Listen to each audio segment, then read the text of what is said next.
Unfortunately ice की वजह से मेरी ज़िंदगी में बहुत ही कैओस हो गया था। जॉब के इश्यूज़ प्लस जब मैं ऑफिस से निकल के ड्रग्स के बारे में फिर किसी से कांटेक्ट करना और यूज़ करना, फिर फैमिली को टाइम नहीं दे पाता था। वाइफ को भी मुझसे कंप्लेन थी कि ये टाइम नहीं देता फैमिली में।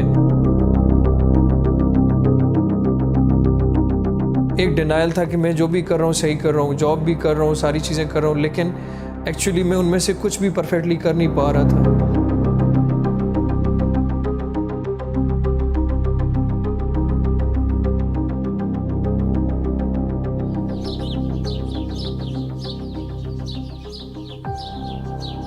इस वक्त अगर आप आलमी सतह पे देखें तो सालाना 80 लाख लोग नशे की वजह से मौत के मुंह में जाते हैं। हर साल 80 लाख लोग। नशे की बीमारी को समझने के लिए नशे के नुकसानात नहीं, नशे के फ़वाइद, नशे की ताकत को समझना होगा। नशे से ऐसा क्या मिलता है पेशेंट्स को कि इतने नुकसानात के बावजूद भी वो नशे को जारी रखते हैं?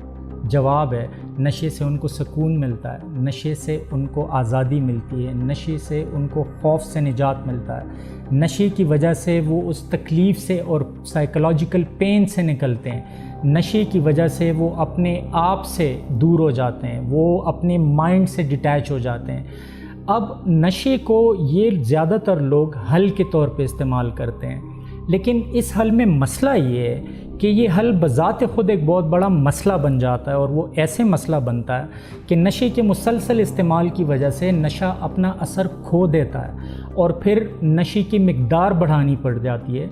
नशे की मिक़दार बढ़ने के साथ साथ नशे के नुकसानात सामने आना शुरू हो जाते हैं, और नशे के नुकसानात उसके नशे के फ़वाइद से बहुत ज़्यादा हो जाते हैं। लेकिन फिर पेशेंट इस काबिल नहीं होते कि वो ख़ुद से नशे को छोड़ सके बग़ैर किसी मदद के और बग़ैर किसी इलाज के। तो स्टार्ट में ये था कि मैं कोशिश करता रहा कि मैं इससे खुद ही कोप अप कर दूंगा, लेकिन एक्चुअली मैं 2-3 बार मैंने ट्राई किया, लेकिन मैं नहीं कर सका।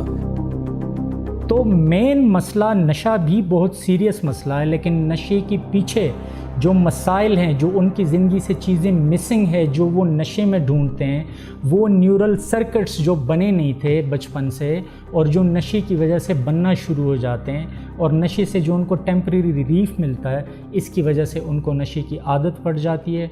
टॉलरेंस बढ़ने की वजह से, असर खो देने की वजह से नशे की मिक़दार बढ़ना शुरू हो जाती है, और नशा बज़ात ख़ुद एक बहुत बड़ा मसला बन जाता है, जिससे उनकी जिस्मानी सेहत ख़राब हो जाती है, उनके रिश्ते तबाह हो जाते हैं, उनके वैल्यूज़, मॉरल वैल्यूज़ ख़राब हो जाते हैं, झूठ बोलना शुरू कर देते हैं, बदतमीज़ी, बदतहज़ीबी शुरू कर देते हैं, उनके कारोबार, नौकरी, पढ़ाई और ये तमाम ज़िंदगी के पहलू मुतासर हो जाते हैं। लेकिन उसके बावजूद भी वो नशा छोड़ने के काबिल नहीं होते, बग़ैर किसी मदद के और बग़ैर इलाज के। अल्हम्दुलिल्लाह मेरी फैमिली का बहुत ही सपोर्टिव रोल रहा मेरे साथ। मेरी वाइफ, मेरे पेरेंट्स, उन्होंने मेरे मसले को समझा और उन्होंने मुझे लाइफलाइन सजेस्ट किया, मुझे यहाँ ले आए।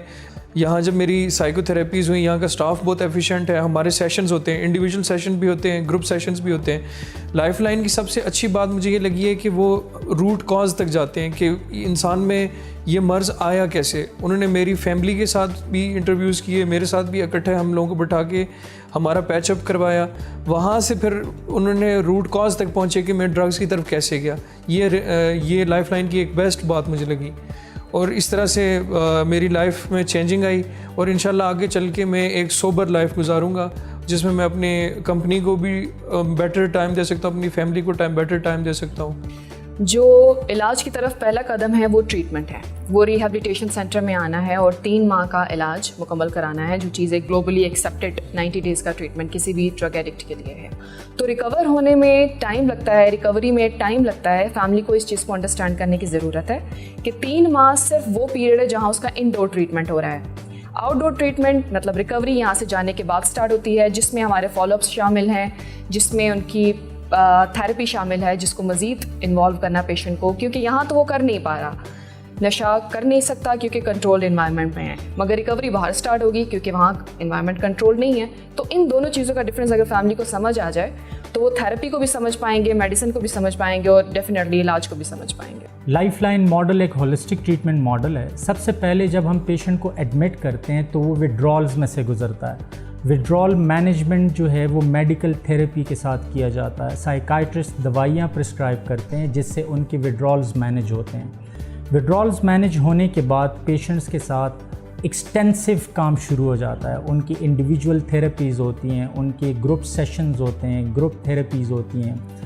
लाइफ लाइन में मरीज़ों का दिन काफ़ी मसरूफ़ होता है, काफ़ी सारी एक्टिविटीज़ में वो पार्टिसिपेट करते हैं, लेकिन मैं एक सीक्वेंस में आपको बता देता हूँ। सुबह उठने के बाद सबसे पहले मरीज़ तैयार होते हैं। तैयार होने के बाद वो नमाज़ पढ़ते हैं। नमाज पढ़ने के फ़ौरन बाद सूरह रहमान थेरेपी होती है, यानी वो सूरह रहमान की तिलावत को सुनते हैं और उसके बाद नाश्ते का वक़्त हो जाता है। नाश्ता करने के बाद उनको मॉर्निंग का मेडिसिन डोज मिलता है और मेडिसिन लेने के बाद वो बाहर ग्राउंड में जाते हैं। वहाँ पे वो जॉगिंग, वॉक और डिफरेंट किस्म की एक्सरसाइज उनसे कराई जाती है। वहाँ से फ़ारिग होने के बाद पेशेंट का एक ग्रुप थेरेपी सेशंस कंडक्ट होता है और ग्रुप थेरेपी सेशन के बाद उनको 10-15 मिनट की ब्रेक होती है और ब्रेक के बाद फिर उनकी इंडिविजुअल थेरेपी होती है जिसमें डायग्नोसिस हो सकता है, उनकी इंडिविजुअल काउंसलिंग हो सकती है, उनके साथ रिलैप्स प्रिवेंशन पे काम हो सकता है, उनकी पर्सनल डेवलपमेंट पे काम होता है इंडिविजुअल सेशंस में। तो इंडिविजुअल सेशन कंडक्ट करने के बाद लंच का टाइम हो जाता है और पेशेंट अपना लंच करते हैं। लंच के फ़ौरन बाद अज़ान हो जाती है और नमाज का टाइम हो जाता है। नमाज के फ़ौरन बाद मुफ्ती साहब एक दर्स कुरान कंडक्ट करते हैं। दर्स कुरान कंडक्ट करने के बाद आउटडोर गेम्स का वक़्त हो जाता है और पेशेंट तमाम बाहर ग्राउंड्स में जाके मुख्तलिफ़ खेलों में हिस्सा लेते हैं। खेलों में हिस्सा लेने के बाद जब वो फ़ारिग होते हैं और अंदर आते हैं तो फिर उनकी एक ग्रुप थेरेपी दोबारा से कंडक्ट होती है एक और साइकोलॉजिस्ट के साथ, और उस ग्रुप सेशन में उनकी ग्रुप थेरेपी होती है। ग्रुप थेरेपी कंडक्ट करने के बाद असर का टाइम हो जाता है, वो असर पढ़ते हैं। उसके बाद फिर उनका एक इंडिविजुअल सेशन होता है जिसमें उनकी मेडिटेशन हो सकती है, उनका योगा का सेशन कंडक्ट होता है, वो जिम उसमें अटेंड कर सकते हैं और डिफरेंट किस्म की फ़िज़िकल एक्सर्शन की एक्टिविटीज़ कराई जाती हैं जिनसे हमारे अंदर के नारकोटिक्स रिलीज़ होते हैं और मूड बेहतर हो जाता है, सेरोटोनिन का लेवल हाई हो जाता है, डोपामाइन का लेवल हाई हो जाता है, एंडोर्फिन्स रिलीज़ होते हैं और सबसे बढ़कर एंडोकैनाबोनाइड्स भी रिलीज़ होते हैं रिसेंट स्टडीज़ के मुताबिक।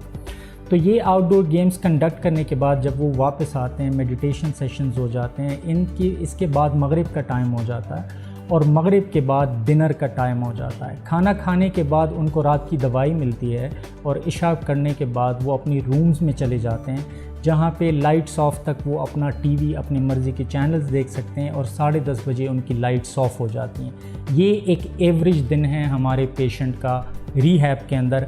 इन तमाम एक्टिविटीज़ के ज़रिए उनको नॉर्मल ज़िंदगी की तरफ वापस लाते हैं। ना सिर्फ ये कि वो नशा छोड़ देते हैं बल्कि नशे के बग़ैर एक अच्छी ज़िंदगी कैसे गुजारनी है ये तमाम तरीके भी वो सीख लेते हैं और वो रिलैप्स होने के चांसेस बहुत ज़्यादा कम हो जाते हैं और वो एक बेहतरीन कामयाब ज़िंदगी गुजारने लग जाते हैं।